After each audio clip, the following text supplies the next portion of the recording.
married my sister, now we're living And together. we are roommates in law. Tom, from the Mazda 6, folks. Hello, Timothy. It's actually What? a CX-5.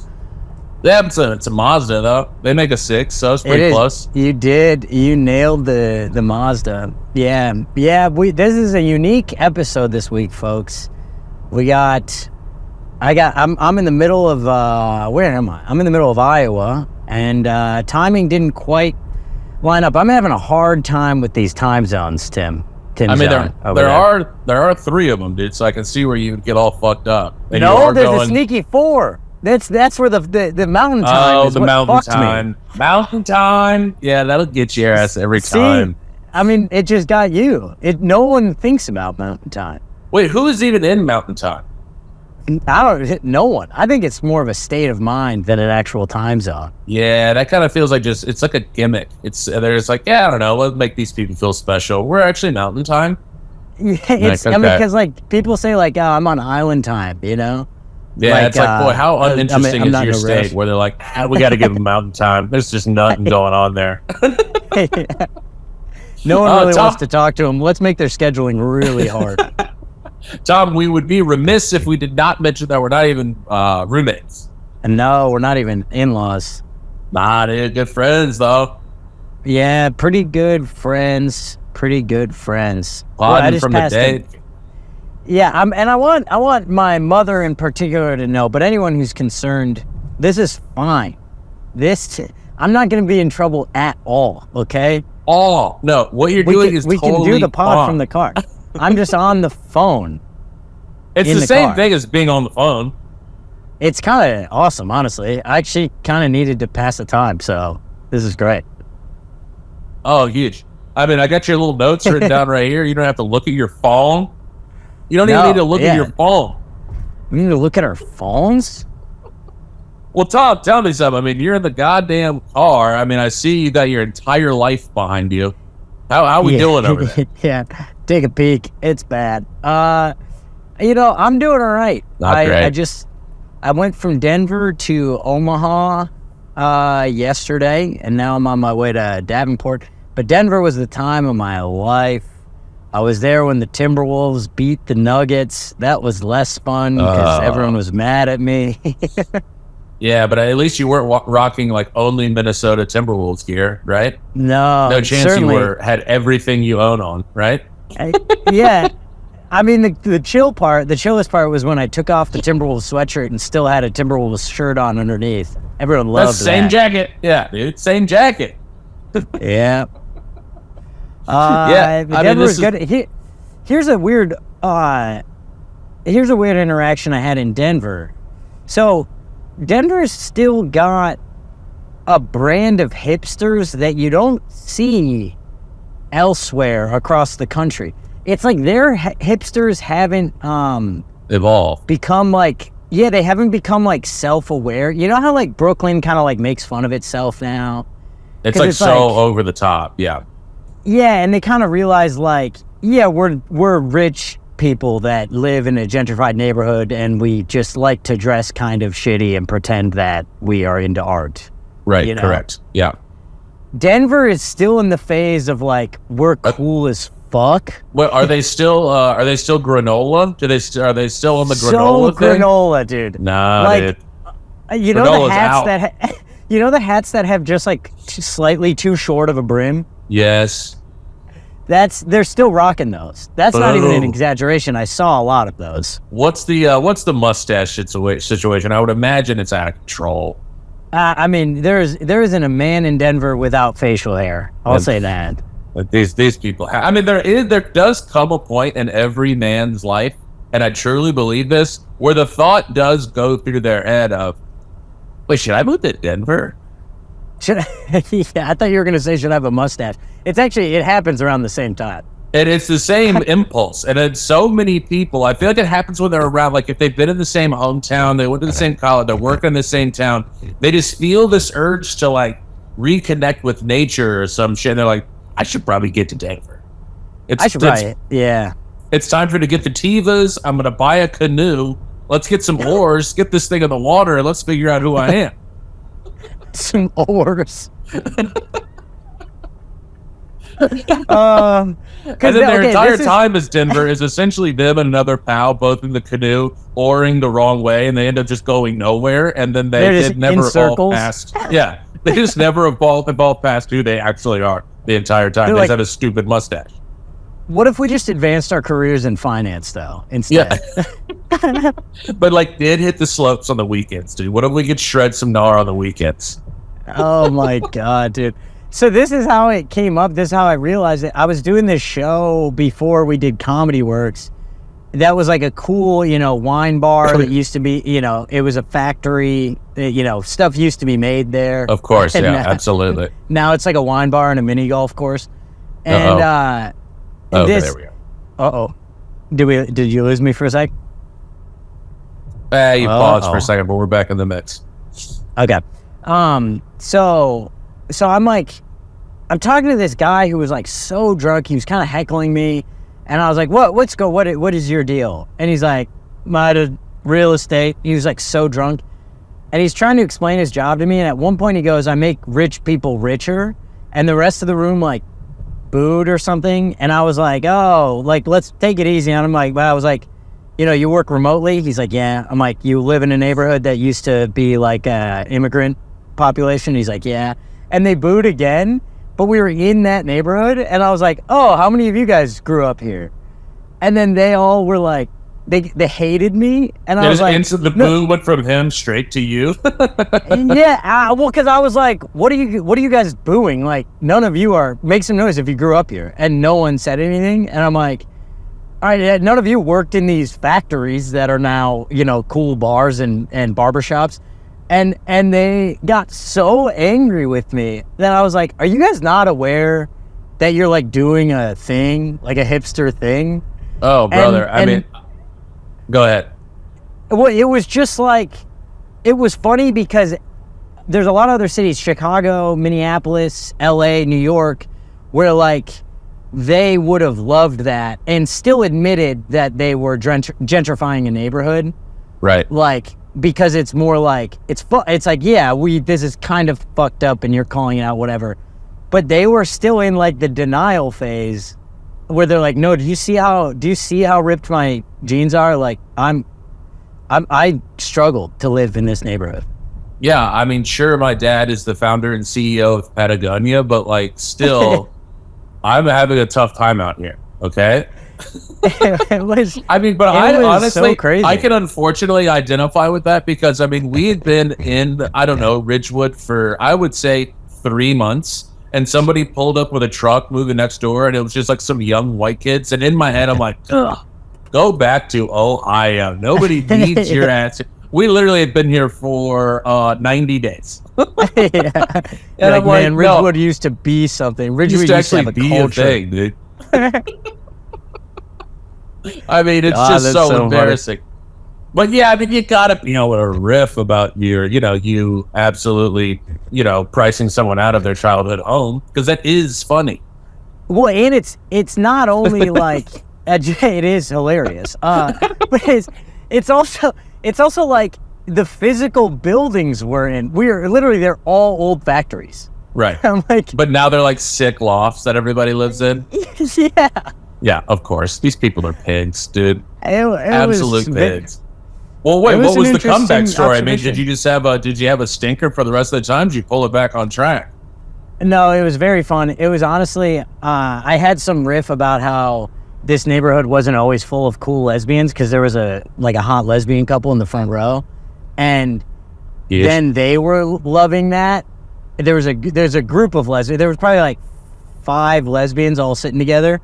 And they really loved that. And it was funny because I was like, then the rest of the room started laughing. And I was like, do you guys see how you just took their permission to laugh at something and now you're on board? I was so angry, dude. It was the maddest I've been on stage in a long time.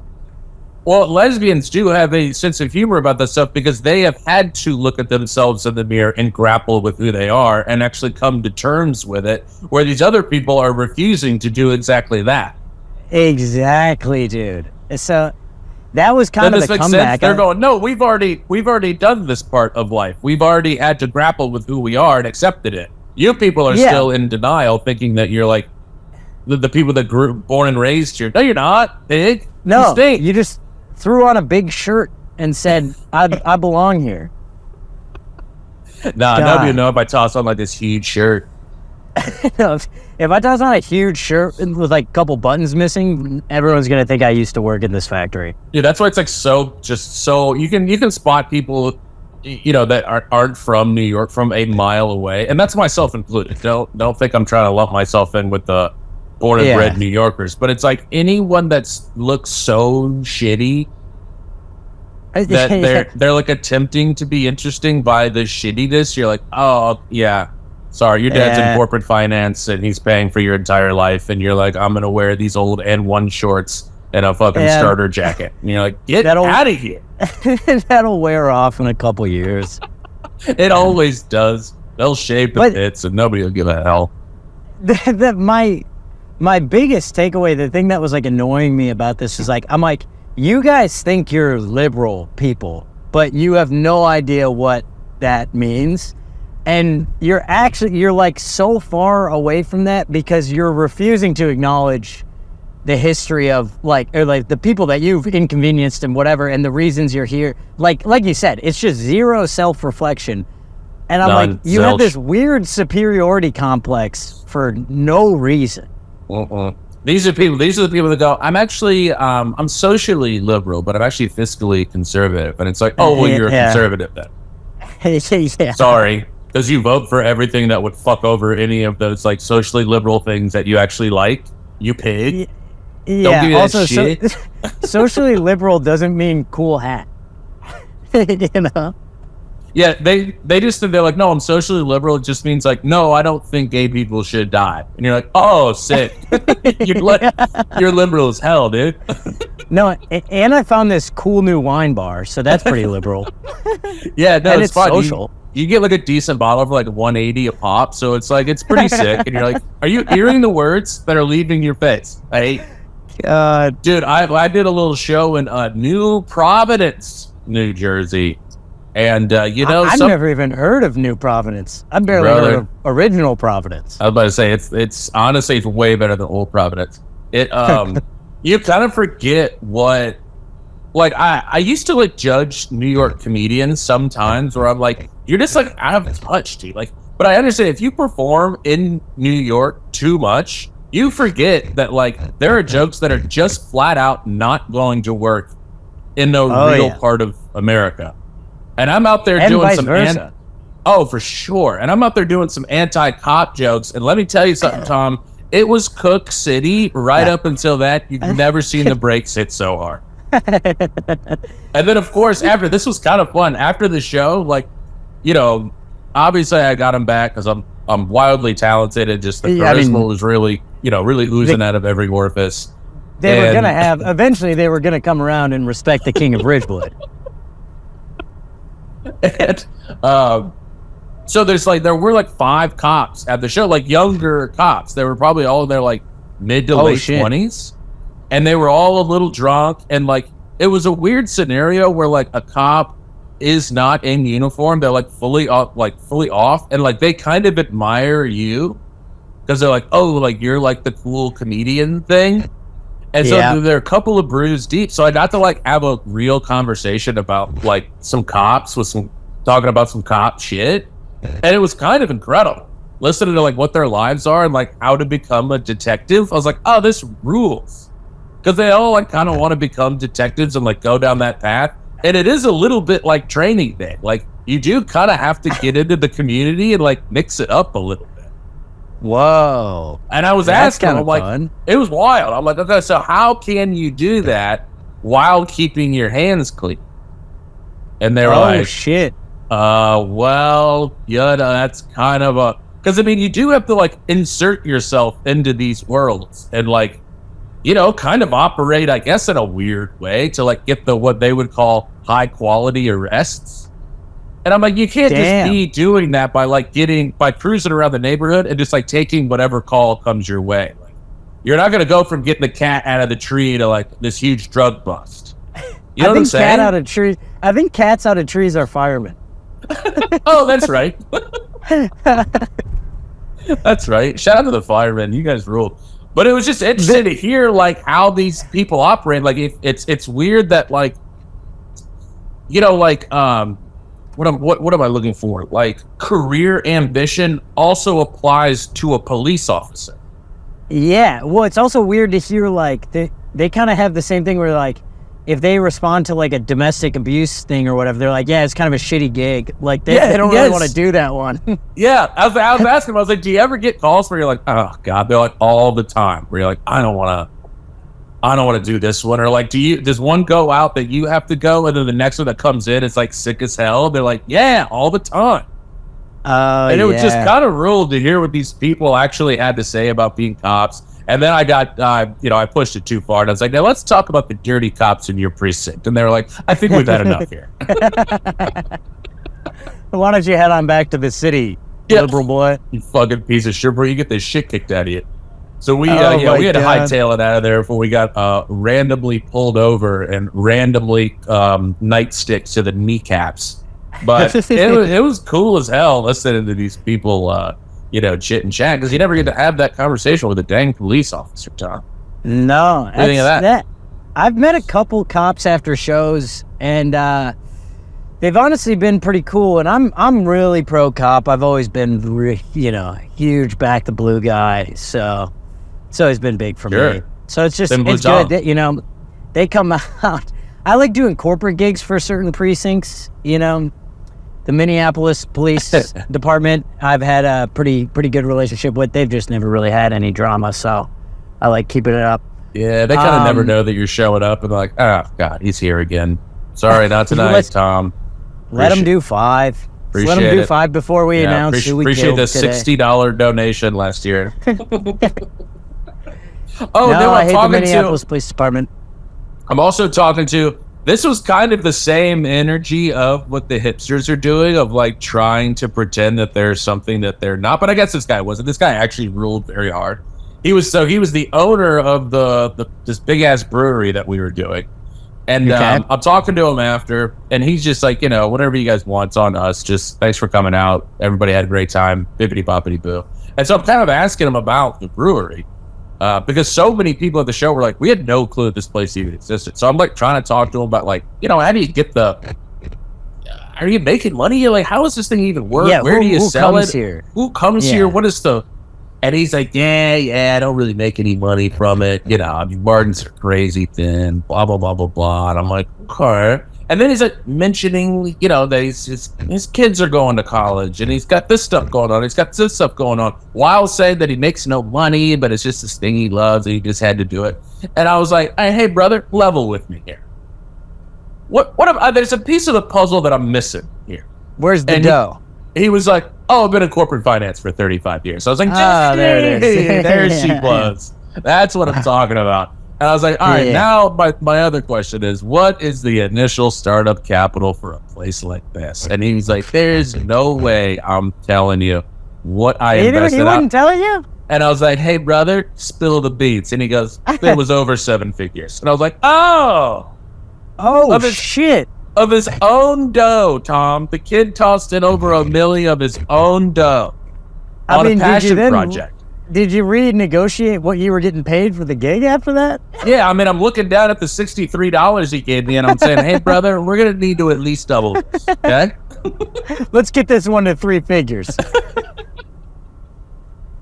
was like, because I invested at least 2 figures of gas money to get here, so I'm going to need a little bit more cheese out of you. But it's just funny to hear him just be like, it's just something I love, and I just kind of like, okay. Tell me the truth, though. We've been friends here for 12 minutes. Tell me the truth. Hey, come on. We go way back to just earlier when I was looking for the bathroom. Yeah, just earlier when I was almost about to poop my pants in your venue. And he said, oh, right. Yeah, sorry. I'm like extraordinarily wealthy. I was like, there. That's what I was hoping to hear. And then I started talking to the cops, and he goes, boy, you really pry into people's lives. And you're like, yes, I do. Yeah. Yes, that is correct. Don't worry. It's only so that I can use it against you later. Yeah, no, I just wanted to make fun of you with my buddy Tom later on the pod. All right, Tom, you asked me to write down a couple of things, so I wanted to hear what you got on these. Which one do I find most interesting? Well, Obviously, it's haunted 13th floor. Oh, well, yeah, this is almost more for your dear fiance over there than it is for you. But I was staying at a hotel that was like almost themed. It was very odd. It was in Denver. It's like I think it's like Disney owned. Okay. But it's not like fully themed. Like there was just like pictures of a lot of like famous actors and stuff. And then like the elevator voices where it was like second floor. It was more like, it would be like Goofy's voice, And it was honestly really annoying. Interesting. But the 13th floor. So I stayed there. I was on the 14th floor. I stayed there for, I don't know, 4 days. And on my last day, I'm taking the elevator down from the 14th. And you know how most hotels don't have a 13th floor? Because of like superstition or whatever? Yeah. So they had 13, and I hit go down, and we stopped on the 13th, and it opens, and the 13th floor is like themed murder. Like it's like all red and like creepy mirrors with like ghost images in them, and like what the all hell? this like cobwebs and shit. And this girl gets on, and I go, Jesus Christ! And she was like, yeah. They didn't even like ask us before putting us on the 13th floor. Oh, people aren't requesting that. No, it's like that's like one of the floors you can get. Oh man, unfortunately that rules. Well, it kind of does, but here's my thought is like, what if something really bad happens on the 13th floor? The hotel would look so guilty. Or what if you had like some kids with you and you get off the elevator and you're like, oh, sick, 4 dead bodies right here taped up on the ground. Hey, children, everything's going to be just fine. Don't have nightmares tonight. Don't worry, kids. You're only sleeping on the floor of this terrifying hotel. I mean, like, but what if someone got stabbed on that, and you're one of these young New Providence cops trying to be a detective, and you get off the elevator and you go, of course they got murdered here. Like, yeah, this is kind of prime time murder spot. Did it look like this before they got murdered? Because if so, then it seems like maybe the room was asking for it. Like, what is this? Wait, did you get off and snoop around? You simply must snoop. Of course I snooped. It was huge. It was not cute. It was like scary. I would be pissed if I got assigned to this floor. So this feels like Disney attempted to like open something there in Denver, and then it didn't work out, and somebody came in and just bought it and turned it into a hotel, and they're like, we don't want to. We're just gonna kind of keep it as is. We don't want to really mess with it too much. It's very half-assed. It's like there's like a couple goofy signs around that are like, this way to happiness or something like that, and it's like pointing at the bar, or like, I don't know. There was like the elevator when you got off on the lobby was like, don't worry, be happy. And I was like, that's not even a Disney thing. That's just like a song. That has nothing to do with anything around here. It's like, but there's nothing to fear but fear itself. You're like, well, that has nothing to do with anything. That's not what you can do for your country, but what your country can do for you. Okay, that's JFK. You think darkness is your ally? I'm like, oh, we're Batman? Dude, all it says is I was born in the darkness. You're like, okay, what are we even doing anymore? This hotel kind of, actually, I don't know. I kind of love this hotel. It's all over the place, and I'm into it. It's better than a Days Inn, Tom. My first thought was if you and Lizzie got off on this 13th floor, Lizzie would freak out. Oh, and you know what? You want to know what I would do? I would pretend like I planned it the whole time. Just did this for you, babe. She'd be like, oh my God, how'd you find this place? I'm like, you wouldn't believe the lengths that I went to find this hotel. And I just want you to have a great time here, babe. I found a great little wine bar we can go to. It's so expensive and just overpriced. And it did used to be a flower factory, though. Don't worry. No, but they killed all the employees so they could build it out to high-rise luxury condos. So that was interesting. Wait, but the other thing I wanted to talk to you about. So I'm turning 30 in a week here, Timothy. Oh, dude. And 30 doesn't feel old to me. aside from, I've been watching the NBA playoffs, and the way announcers talk about 30-year-old players makes me feel 1,000. Yeah. I mean, they'll be like, I mean, it's like they talk about like 31-year-olds like they're seasoned war veterans. They're like, I mean, he just turned 31. It is amazing that he still has all 4 limbs. It's crazy. What's that great tweet where it's like, it's kind of saying the same thing where it's like, look at this marvel of modern technology and science. Look at him walking out there, still so strong. He's 32 years old. Yeah. Oh, it's exactly what I want to say. Like, I've just been noticing this. Like, Mike Conley is on the Timberwolves. He's 38, and they are talking about him like he is 79 years old. He got like a rebound where he fell over, and they're like, I mean, oldest guy on the court. Jesus Christ, he can't be risking that. Can't be risking those hips like that. He'll never come back. I mean, it is like kind of, especially a sport like basketball. Like, you can't really push it like that in football. Football, you will die. Basketball, yeah, I mean, 22-year-olds get knocked out. You know, you kind of manipulate your body a little bit. I mean, LeBron's 49. I know, he's a marvel. That's literally a 49-year-old man. Medical miracle. I think he invests. So what is he? He invests like $1.5 million a year into his body. That's crazy talk. Wow, I should start doing that. I should start spending 1.5 on my bod. That's where there's like that like 60-year-old billionaire that like transfuses his like 18-year-old son's blood into his body so he can try to stay young. And he's like, does he really? Yeah, and he's like, look how young I look. But he just looks like a 60-year-old man who's trying really hard. Like, he doesn't look young at all. You know what I'm saying? You know when you see these 60-year-olds that like had so much plastic surgery and they're like, look how young and cool I look. You have asked what human beings look like. You look insane. Well, it's like, you did take the wrinkles out, I guess, but also your face is plastic. It's plastic. It looks like somebody ironed your face. It's very off-putting. I don't like it, Tom. It looks like Marv in Home Alone when the iron falls on his head. Yeah. Yeah.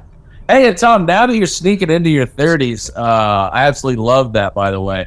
You know, we got to have the conversation about letting yourself age gracefully, Tom. Okay? No. Yeah. No. Yeah. Hey, dude, the fact that I'm 30 stays between us and the pod listeners, all right? And the pod listeners. If anyone asks any of you how old I am, you say he's the youngest man I know. He's like, I'm not sure what old. the age is, but he is one of the youngest men in the northern United States. Tom is just, you know, it's hard to pin down how old he is. He's kind of on mountain time, you know, so he's however young he wants to be. I mean, dude, because you might see a couple of what's your gray hair on the chin situation looking like? You got any of those guys peppering in? I don't have any of those. I'm getting more red ones lately, though. Okay. Now that's never even heard of that. That's the Irish in me.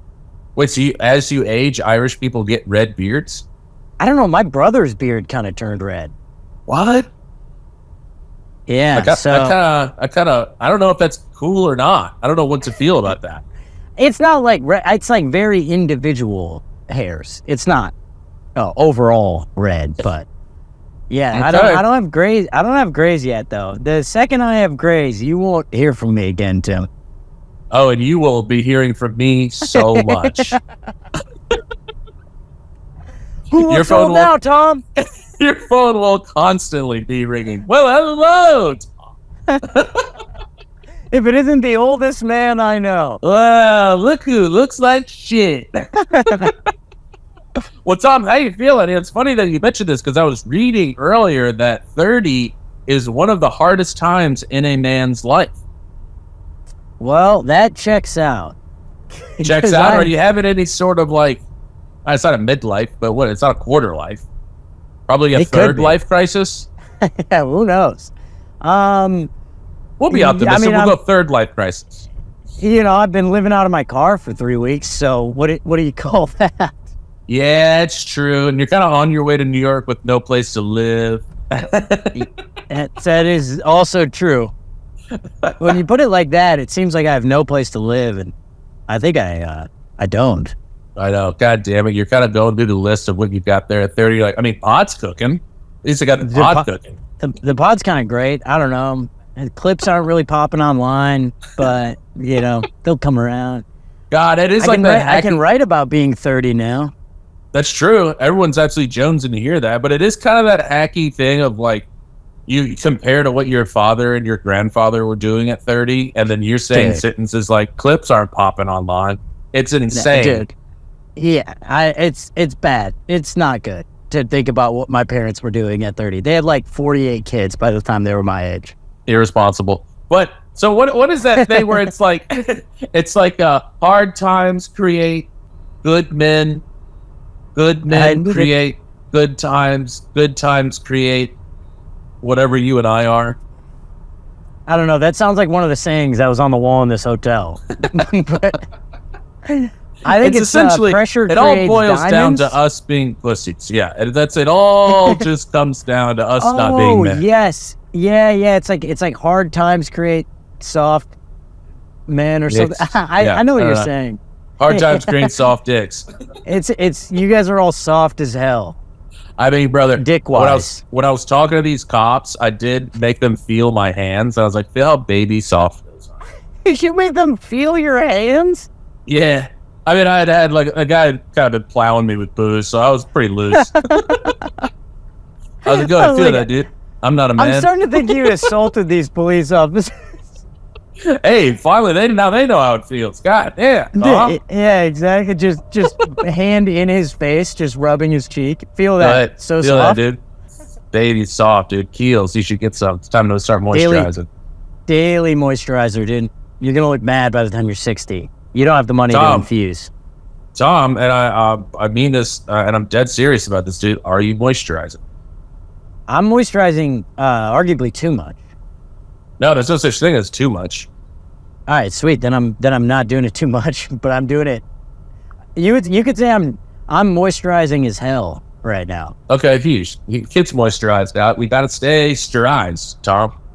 Yeah, I got a Kiehl's one on the go in my backpack, and then I got some God, what's the La Roche or something? I got some with sunscreen in it. Trying not to get because you're an Irishman. You gotta do that. Yes, not all sir. comedians are funny. Hope you didn't pay much for that joke. Man, if you're in your 40s and you're white, you do not like my country music joke. I will tell you that, Tom. Did you just get that? I thought you were talking to me. I was like, what? No. I just got this comment of this guy holding up a fish. It's always a guy holding up a fish. It's so hacky at this point to have a fish as your profile picture. The boy is absolutely furious at me for absolutely zipping a bit online. For just having a riff for once. I mean, god damn. All right, Tom, what else we got here? What we got? Oh boy. How about this, Tom? I mean, the Matrix was broken yet again the other day. When I'm walking around, I'm on a little WC. We call that a walk and cry here in Richmond. Love a walk and cry. And I'm going, who would love this song? It's my friend Tom. And I shoot it on over to Tom, and you're like, oh, are you talking about my favorite artist of all time? I'm like, it's the guy I've been talking about nonstop for 2 years, so. What? I've never heard you talk about this guy. I've seen him live, and we talked about it on the pod, so I could go find proof. This is the concert that this is, for anyone not caught up who doesn't know the lore, this is Noah Khan that we're talking about. He's had quite a blow up in the last couple years, and my little sister number 6, turned me on to him. We went and saw him together, and we cried through the entire concert. I mean, this guy is just really jerking at it. It's crazy. Pardon my phrasing there, but I was talking about the tears there, Tom. I mean, boy, is Noah Khan making me bust in my pants. And he's making my eyeballs absolutely bust. Yeah, a guy that doesn't want to admit that he's crying. He's like, no, I totally came out of my eyes the other day. Dude, my eyes, dude, I was busting so many loads out of my eyeballs. It was crazy. Damn, are those tears coming down your face? No, it's cum. No, it's just cum, dude. I would never cry out of my eyes. I only cry out of my dick. Somehow better. Damn, are those tears? No, is that tears all over your face? No, it's calm, dude. I would never. What the hell, man? No, it's cum, idiot. But man, I'm not a big fan walk and cry around Ridgewood, and I'm like, this guy, he's got a little way with words. Some would say, Tom, a wordsmith. I was so proud when you sent that, and you were like, "This song's making me cry," and you sent the original one you sent me was a cover. Oh well, that's what I was shown. Like I got shown a cover. I was like, "Oh, Tim, oh, sweetie, you're gonna if you're crying at the country cover of it, you're gonna lose your mind at the original folk version of it." Yeah, it was way folksier. And hey, shout out to the guy that did the cover. You did a great job. But let me tell you something. I didn't listen to your cover one time when I found the real one. But he got you in the door. You know, you got to give it up for the kid. That is true. He did open the door, and I rumble. I haven't listened to any of his other songs, but I have listened to this one on repeat about 700,000. I know. I keep asking you to listen to the other songs, and you ignore those texts. What the hell's going on there? Well, because I'm still on a WC with the first song I found, Tom. I gotta fully digest this first one. No, you don't. Move on to another song, and then you'll appreciate the other one even more because it's a complimentary. That's how an album works. They complement each other. Tom, don't sit here in your Mazda 6 and tell me how an album works, okay? It's a CX-5, for the love of God. You're gonna tell me I don't know how an album works, dude? I was around when the first albums were pressed, okay? Don't even start this shit. I saw the first album. Oh man, I knew that you hadn't listened to any of those other songs because I kept being like, "What'd you think about Orange Juice?" And then you're just like, "Man, this song rips." And I'm like, "I know, but what about Northern Attitude?" And you're like, "God, this song is really hitting for me." I just keep sending you lyrics from that one song I've been listening to, and you're like, yeah, I know that song. What about these other ones? I'm like, man, dude, fucking hope this. Wait, what does this say? Hope this. Oh, now I can't think of it. Hope this pain is temporary, but I doubt it. Just passing through. I'm just passing through. Hope this pain's just passing through, but I doubt it. Man, when it's just a fat doubt it, that's so fucking funny to put into a song that has like a ton of meaning. Doubt it. Doubt it. I bet I'm gonna continue being depressed. Yeah, well, I hope this doesn't hurt a ton, but doubt it. I hope that this isn't clinical depression. Doubt it, though. Totally doubt it, though. This hurts so bad. Yeah, this guy absolutely slaps. Yeah, he's great. Let's see. Wait, Tim, I had to bring this up to you because I had a classic overthinking moment with you yesterday when we were on the phone in the car, and as we were hanging up, because I had called you for advice on something, forget what it was. Or just some standard life advice. I said, hey, I need some advice from the oldest guy I know. Hey, come on. I care. I was calling you for help. And then at the end, as we were wrapping up the call, I was going to say thank you for the advice from earlier. But then right before I said that, you said, "You're the king." And I said, "Thank you." And then hung up. And then it just sounded now that you say that, I do remember that. And I wanted to call you back, and then I was like, wait, I'm going to say this for the pod. I wanted to know if you clocked that as me saying thank you for calling me the king. That is exactly what I thought you were saying thank you for. When I thought it was one of those scenarios where like the waitress drops the food off and they say enjoy your food and you say you too. That's what I clocked it up to. Okay, good, because I was like, he could have interpreted that. I know exactly what you're saying.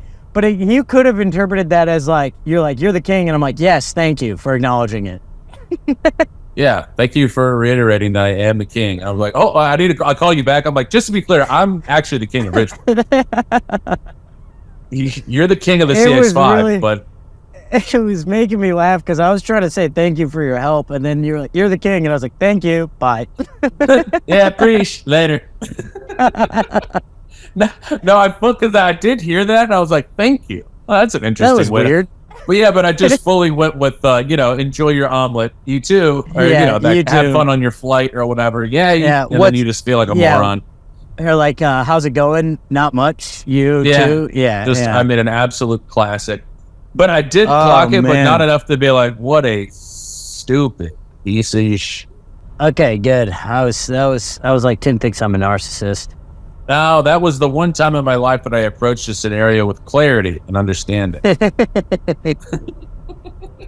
When it's completely harmless and not has zero consequences, I can think with a clear mind. But the moment consequences are involved, my brain spirals out of control.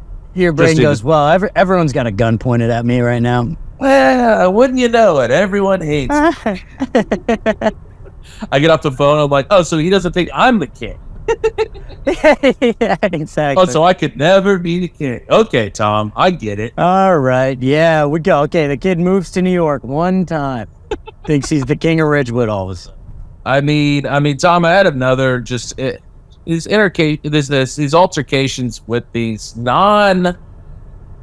they're non-mean hecklers. They're loud laughers. They're chatters after a joke, but they're way harder to deal with. Bro, way harder to deal with. Tom? I'd much rather have someone say, hey, fuck you and your dreams and your dad.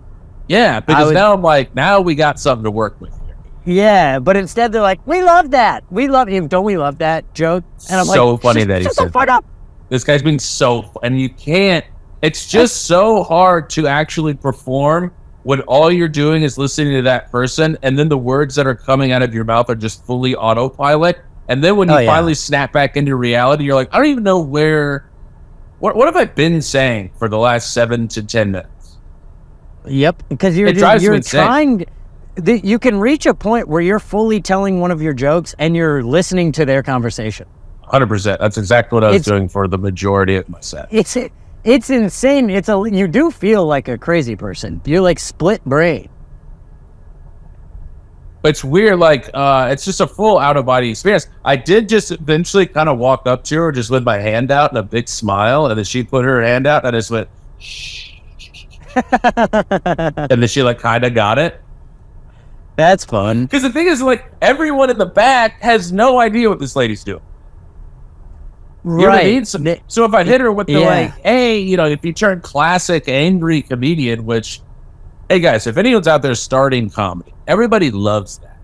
When the comedian loses their shit. Especially if the whole room isn't mad at someone, if just the comedian gets mad at someone, that's cool. And if you get really aggressive and go, shut the fuck up, everybody thinks that that's like cool and the energy is fun. And they go, I want to not only watch this guy perform, but I'd like to hang out with him afterwards. I want to hear his thoughts on his like things that he's gonna say. I want to hear his like perspective on the world, because I bet it's chill and damn it, what's the word I'm looking for? And measured. I bet he's a measured guy. He seems like a measured guy. Wow, measured is a good compliment. Right? If somebody's like pretty measured in their decision making, you're like, damn, this guy kind of gets it. Yeah, absolutely. I would love to be described as measured. I would bet I've been described as measured only none times. Do you think you've ever been described as calculated? Because that can be kind of mean. Well, measured and calculated are two different things, totally. I know, but it's close. It's almost like the evil version of measured is calculated. I would 100% agree with you there. Yeah. Well, I don't know. I don't think people would describe you as calculated to your face. I think that's something they say behind your back. Yeah, that's just something a lot of people have said to me about you, I guess. They would never really said it to your face. They're like, look, his calculations are wrong, but he is calculating. I'm like, oh, I thought you said calculated. You just said calculating. He's just doing a bunch of math. I just had that like eternal spinning wheel in my head, and it's just trying to calculate. Nothing ever comes up, so I just lash out instead. So you reached out, you said shush please to this woman, and then did it end there? Yeah, well, she reached out and she touched my hand and she was all excited, and I just said shh. And then she like kind of got it, and I just went right back into doing my jokes. That's kind of a beautiful way to handle that. It worked so well. I was in such a goofy ass mood, so I just did some weird goofy shit. A guy did come up to me after the show and he goes, "You're so arrogant." Whoa. What the hell? Which I interpreted as a massive compliment.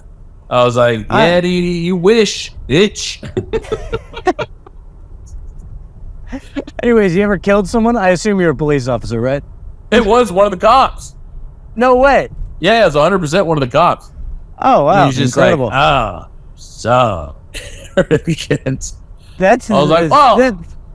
What the fuck? Yeah, I mean, I guess like I'm performing in front of a room full of the hardcore conservatives. If I came up there not confident, you guys would eat me alive. I'm dead. Yeah. And that's what I was kind of telling him. I was like, well, I mean, brother, there has to be like a certain level of it to walk in front of 160 people and be like, hey, here are my thoughts.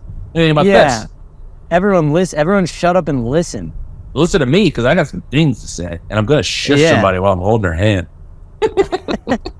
Man, I love the handhold. That's brilliant. I guess in hindsight, that was a tad arrogant. No, that's so fun, though, because it made her feel special for a second, too. And it wasn't like, shut up. It was just like, that's just enough. Hey, we just it's need all right. Everything's going to be just fine. We just need you to tone it down. I do know that it's your hammer. Why do they always shush horses? They've never spoken. And now we're on to something. Mulaney joke. I was like, now we got something good. All right, Tom, what else you got in here? We got on the 13th floor. We got Denver hipster. We got 30 years old. Was that your only thing on 30 years old that you're turning 30? Well, no, just the way they talk about athletes is making me feel really self-conscious. Wait, I thought I had one more thing, but I might not have told you to write it down. Oh, we had a puke situation at Denver Comedy Works this weekend. Love it. We had I'm in the green room. You know, it's funny, like, when you're in the green room during a show and anything happens out of the ordinary, you've sat through enough shows that, like, you hear the rhythm get fucked up. You can feel it. The energy comes through the room, and you're like, I gotta walk out there and see what's going on. Like your ears kind of perk up, like, instinctually. And so me and the host are sitting in the green room, and there's just, all of a sudden, we're both kind of like, what's happening out there? And we open the green room door, and it is just a flood of puke smell comes right in, and I'm like, shut the door. So the someone in the seats, like right by the green room door, just had passed out, fully fell asleep in his chair, and then puked pasta all over his own shirt. Oh, dude, man, really gross. That's the kind of, there's drunk people that I will find very annoying. There's drunk people I'm like, enough is enough. That's the kind of drunk that I really have a lot of sympathy for. That hurts a lot. How old are we talking here? This is where it's like, I'm like, maybe I quit drinking, because he's about 50, and he's with a younger lady. Oh, no. He was nervous, Tom. They went to dinner, and he got nervous because he got divorced recently, and he hasn't seen a young woman like this in years. And he's wondering if he can even still get his dick hard. He's 50. He's in bad shape. I mean, come on. I'll tell you what, the odds of his dinky getting stinky plummeted the more drinks he had, because this man was blacked out to the point where... God. Well, I mean, the dinky was stinky because it was covered in thrown up pasta. It was the wrong kind of stinky. Dude, the bouncer, is one of the best... I mean, Denver Comedy Works, the best club in the country. The staff absolutely rips. This bouncer, Josh, he's the man. He walked up to him, and he's like, hey. He's like trying not to ruin the whole show. He's like, hey. And the guy is knocked out, and he grabs his cheeks with one hand, and he goes, hey, wake up. And the guy came to, and his eyes are like cross-eyed. Sure. And he's like, brother, you got to get out of here. And he carried him out, like lifted him up. Bouncer comes back in with like puke all over his jacket, and he takes the jacket, burns it ceremoniously, and then I come out of the green room, and he's just hands on his knees, taking deep breaths, I think trying not to throw up himself. Man, that puke smell, that'll get you every single time. And you know how I feel about farts. I'm taking a fart 10 times out of 10 over puke. There's a sharpness to the puke. Oh, yeah. And there is a associated sickness. The only time you ever smelled that is when you're throwing up into a toilet and you're sick. Like, you don't smell puke a lot. So I think your body's response is like, oh, we're sick. Yeah, right. This poor bastard. Was he a portly fellow? I'm picturing a portly bald fellow. He with like was a tucked-in Augusta shirt. That's not far off. He was wearing like a, kind of like a dark button down, but it had white buttons. Yeah. You know what I'm talking about? When he rolled the sleeves up, they had like a cool pastel design on the inside. Oh, yeah, that's his date shirt. Oh, just ruined his date shirt. He bought that for the date. Oh, no. And he said, we'll go to the comedy club because I don't have to talk that much. I'll let somebody else be the charmer, and then hopefully I can close after. And he got so drunk, he puked in his own lap. Just 50-year-old man. Bunch of pasta. Man, that sucks. I feel so bad for that guy. He was so nervous, Tom. He hadn't drank that in years. I'm not, or he has a massive problem, and that's his wife that he hates, and he's a zero of the week. But if it is your theory, then it's a loser of the week. And I'm going full loser. Either way, hero of the week goes to the staff at Comedy Works, because I will say, for how bad it smelled and how big of a scene it was for a second, within 15 minutes, it was cleaned up, smell was gone, and Kelsey was back to cruising. I mean, that's right back to cruising altitude. You got to give a big salute to those folks out there taking care of these folks. We know a couple clubs where that would have been night over. Well, we know one club in particular where they wouldn't have known somebody puked in the showroom until the next day when they came in. Exactly. To steal your clips and never send you any of the footage because you accidentally signed a contract where they own your entire life now. Yeah. We do know one club like that, Tom. Yeah, well, actually, and then they have a second one not that far from where I am in Iowa right now. So, you should stop in. Do 10. I think they closed. For free. Permanently. Oh, that's just one of those things that you loved in here, Tom. Unfortunately, I say that, but we had some gay old times over at that club. Oh, I've had a great time over there in D-Town, Iowa. I'm going to a different D-Town. I'm going to the Renwick Mansion right now. I'm going to Davenport. Dude, tell Chris I said hello and I miss him very much. Just wow, absolutely you're love doing that the thing. place. You're doing the tell the booker I said hi thing right now, live on the pod. Yeah, but we're friends. It's different, Tom. No, I told them we were recording the pod today, actually. Come on. Don't throw my own tweet in my own face, dude. What the hell? Tweet was fired up. Oh, man. Good. Tom, how long have we been going? I feel like we're hitting an hour. I think we can wrap. I think we're about there right now. So this comes out tomorrow. If you listen tomorrow and you're in Wisconsin, I don't care if you're 5 hours away from Madison in the Upper Peninsula. You got to drive down to Madison because I need some butts and seats at Comedy on State tonight. Also, do yourself a favor. It's a top 3 club in the entire world. Some would say 2. Some would say 1. Why would you not want to go to one of the best clubs that exists on planet Earth? And then you get to see Tom on top of it and our good friend Daryl Schmitz. They got Schmitzy in there? We had Schmitzy in the Feach. I mean, get over there, folks. Have a good time. And then I'll be out your way next week in New York, and then DC also.